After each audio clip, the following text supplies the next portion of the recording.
You can hear the silk rustling before you see him. Your hands are shaking as you pour the wine, and the amber liquid trembles in the silver cup. The marble floor is cold beneath your bare feet, polished so smooth it reflects the oil lamps like pools of liquid fire. Behind you, the emperor reclines on his couch, and you can feel his eyes moving across your shoulders, your neck, the curve of your spine, visible through the thin white tunic they dressed you in this morning. You are 12 years old. Your name used to be something else, but that was before the ships, before the market, before they taught you how to walk differently, speak differently, exist differently. Now you are called Ganymede, after the boy Zeus desired so desperately he transformed into an eagle to steal him from the mortal world. In 3 hours the sun will rise over the Palatine Hill, and you will still be in this room. But that boy from the Gallic forests, the one who ran barefoot through autumn leaves and helped his father tend the goat, she will never leave this chamber at all. Before we descend into this hidden world, I'm curious where you're listening from right now. There's something profound about how a story from ancient Rome can reach someone in Sao Paulo, Seoul, or Stockholm, all of us connected by the same unsettling questions about power and innocence. The year is 87 AD, during the reign of Emperor Domitian, though this practice stretched across centuries of Roman rule, from the late Republic through the final days of the Western Empire. What I'm about to describe isn't speculation or sensationalized fiction. It's documented in the writings of Suetonius, Martial, Petronius, and Juvenal Roman authors who described these arrangements with a casualness that makes their accounts even more chilling. The imperial household records, preserved in fragments at the Vatican Archives and the Baths of Diocletian Museum, list expenditures for delicati, the delicate ones with the same bureaucratic precision used for listing wine shipments or marble imports. Hundreds of thousands of denarii spent on perfumed oils, silk tunics, Greek tutors, and physicians who specialized in what the Romans called preservation of youthful beauty. But behind every line item was a child, and behind every child was a story that Rome's historians chose to mention only in passing, as if their suffering was merely an aesthetic detail in the grand architecture of empire. The procurement system operated with industrial efficiency. Slave traders traveled to the edges of the empire Gaul, Germania, Britannia, Dacia, Syria, specifically hunting for children who met exacting physical criteria. The most detailed account comes from a contract discovered in Herculaneum, preserved by the eruption of Vesuvius, where a trader named Quintus Fabius outlined specifications for a shipment. Boys aged 10-13 years, fair-skinned preferred, unblemished, with refined features and slender build. Celtic and Germanic stock command premium prices due to coloring. Greek and Syrian stock valued for cultural sophistication. The document lists prices ranging from 2,000 to 20,000 denarii per child equivalent to 2 to 20 years of a Roman soldier's salary. These weren't random raids. They were calculated business operations targeting communities already weakened by conquest, where Roman military presence made resistance impossible. Consider Marcus, though that's not the name he was born with. That name was Celtic, guttural, and earthy, connected to the hills of what we now call Burgundy. The name Marcus was assigned to him at the slave market in Ostia, chosen because it sounded Roman, civilized, conquered. He was 11 when the traders came through his village in the autumn of 92 AD. His father had been killed 2 years earlier in a skirmish with Roman auxiliary troops. His mother tried to hide him in a root cellar, but the traders had interpreters who knew exactly what questions to ask, exactly what threats would make information flow. They selected him not despite his terror but because of it. The vulnerability in his eyes, the trembling lip, the way he clutched his mother's skirt were all indicators of the docility and emotional responsiveness that buyers prized. The journey to Rome took 3 weeks, traveling in covered wagons designed to protect the merchandise from sun exposure that might darken skin or create blemishes. The children were fed a carefully calibrated diet enough to maintain health, not enough to promote robust growth. A medical text from the era, attributed to the physician Soranus, survives in fragmentary form and includes a section on maintenance of juvenile aesthetics in acquired stock. It recommends limited protein to discourage muscle development, herbal supplements to delay puberty, and frequent bathing in milk and honey to maintain skin texture. This wasn't accidental care. It was systematic engineering of human bodies toward a specific aesthetic ideal, the same precision Romans applied to breeding horses or cultivating grapes. But here's what makes this even more disturbing. The markets that specialized in these children operated in plain sight. The most exclusive dealers had shops near the Forum Boreum, decorated like art galleries, where potential buyers could view their inventory in private rooms designed to showcase the children like living sculptures. Marshall, in his epigrams, casually describes visiting such an establishment. Hermogenes displays his wares on ivory couches, each boy more lovely than the last, their skin like polished marble, their eyes trained to lower modestly at the approach of a potential master. He writes this without apparent moral conflict, in the same collection where he praises a friend's new villa and mocks another's bad poetry. The normalization is complete. Marcus's purchase by a senator named Lucius Antonius Priscus was recorded in a sales document that somehow survived 18 centuries, discovered in the 1920s during excavations near the theater of Marcellus. The papyrus lists the price 8,500 denarii and includes a warranty. Seller guarantees subject is free from disease, unspoiled, and of suitable temperament. Return permitted within 10 days if subject proves unsatisfactory. The language is identical to documents for livestock sales. There's a human child being discussed with the same terminology used for a horse. The training program that followed was comprehensive and psychologically devastating. Marcus was assigned to a household manager named Philippus, himself a former favorite, who had aged into an administrative role, a common trajectory that reveals another layer of horror. The system created its own survivors who then became its perpetuators, teaching new arrivals the skills of submission and performance that had ensured their own survival. Philippus wasn't cruel in any obvious way. He was thorough, methodical, almost paternal in his attention to Marcus's education, which somehow made it worse. The curriculum covered languages. First fluent Latin and Greek were minimum requirements, but the most valuable boys could also converse in the educated accents of Athens and Alexandria, could quote Homer in the original and Virgil from memory. Marcus spent 4 hours each morning with a Greek tutor named Demetrios, memorizing passages from Plato's Symposium, learning to discuss philosophy with enough sophistication to entertain his master, but never enough depth to threaten his intellectual superiority. There was an art to this, appearing intelligent without seeming autonomous, showing education without demonstrating independence. Afternoons brought music instruction. Marcus learned the lyre, the cithara, and the hydraulis, a water organ whose haunting tones were particularly fashionable in aristocratic households. But the repertoire wasn't chosen for artistic merit. Every song, every melody was selected for its potential to create the emotional atmosphere his master might desire during intimate moments. There were songs for seduction, songs for melancholy, songs to accompany poetry readings, songs to fill silence without demanding attention. Marcus learned to read his master's mood from the slightest facial expressions and select the appropriate musical response before being asked. Physical conditioning formed the most invasive aspect of training.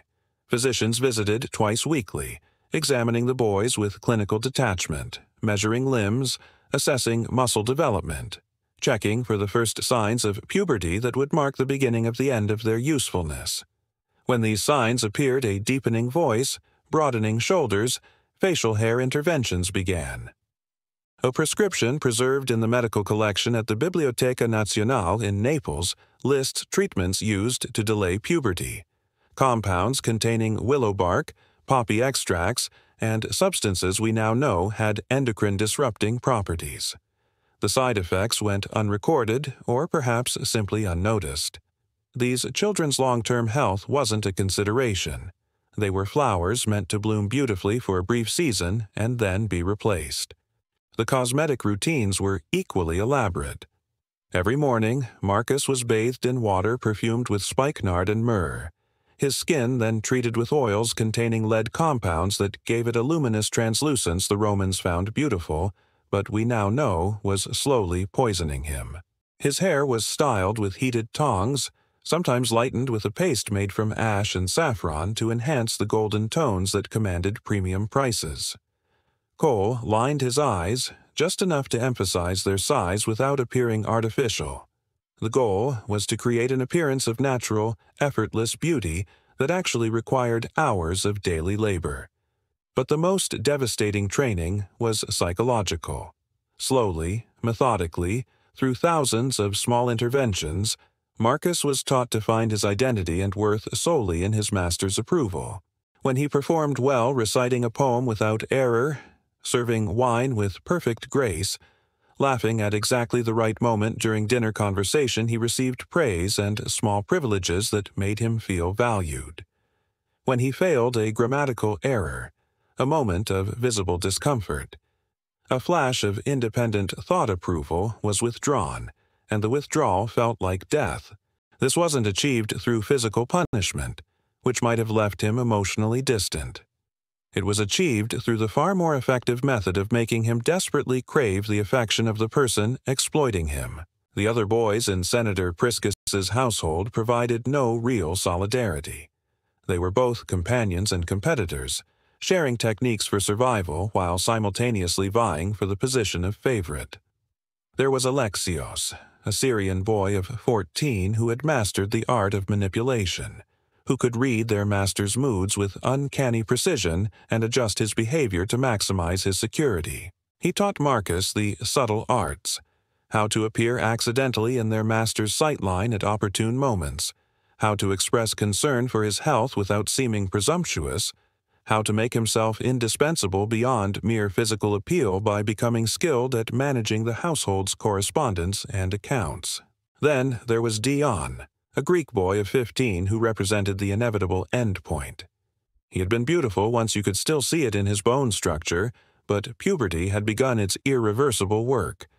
His voice had deepened past the point where breathing techniques could disguise it. Muscle had developed across his shoulders despite dietary restrictions. He had perhaps 6 months of usefulness remaining, and everyone knew it, including him. He moved through the house like a ghost awaiting final dismissal, still performing his duties with mechanical precision, but empty behind the eyes. The other boys feared him because he showed them their future.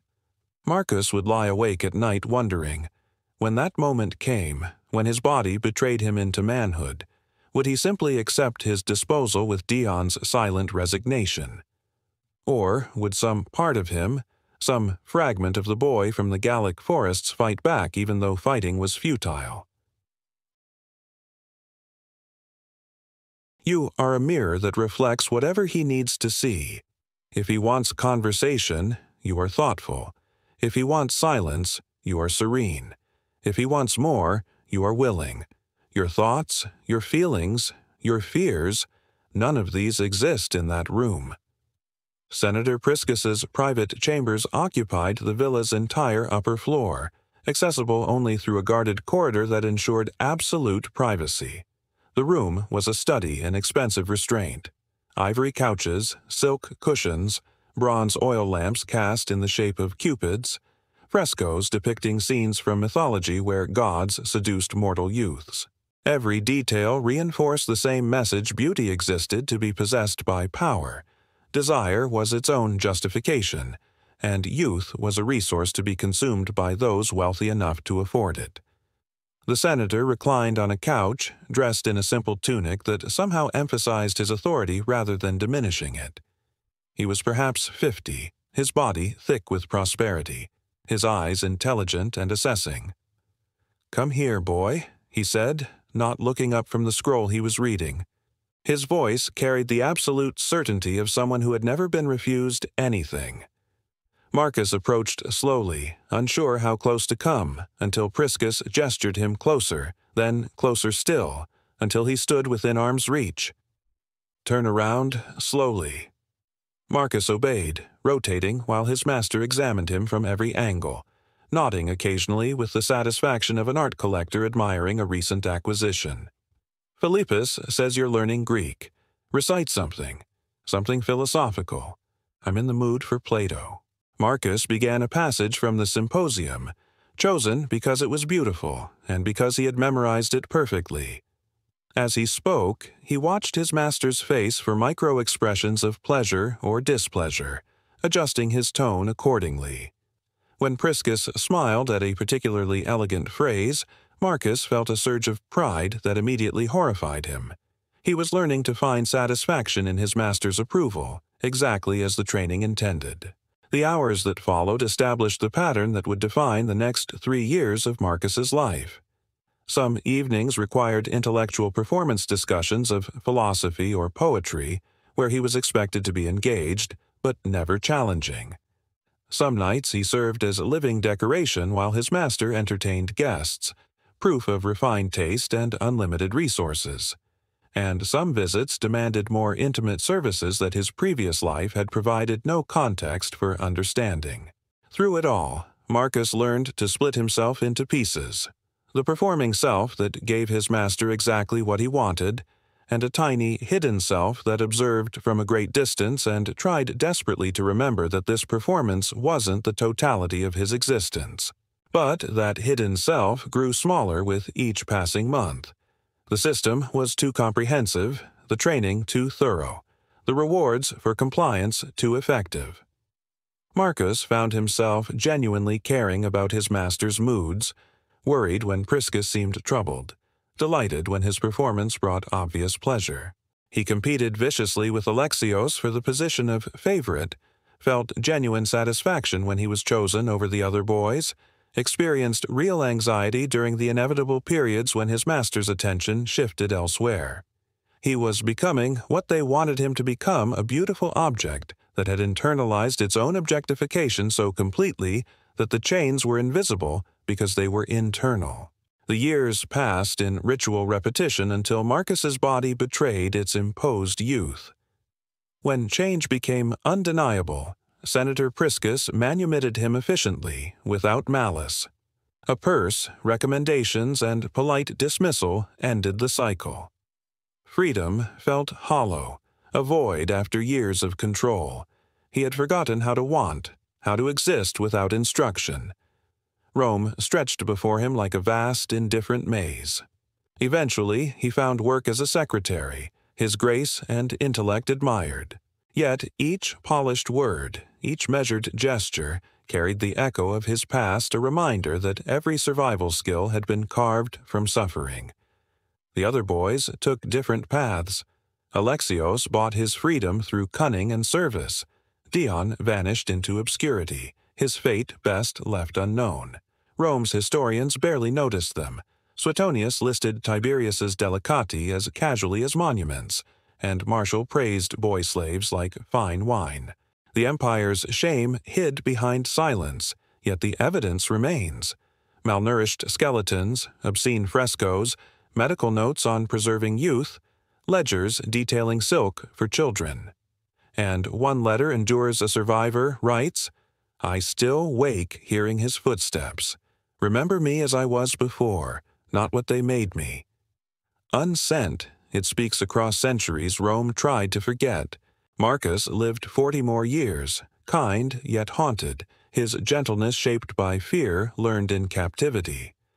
The skills that once kept him alive, pleasing, anticipating, obeying, became invisible chains. Rome's palaces now lie in ruins, their grandeur eroded, but the children who once served within them, Marcus, Alexios, Dion, and countless others, deserve remembrance. Their suffering was never hidden, it was simply unseen. Rome's beauty was built on their pain, its refinement masking exploitation.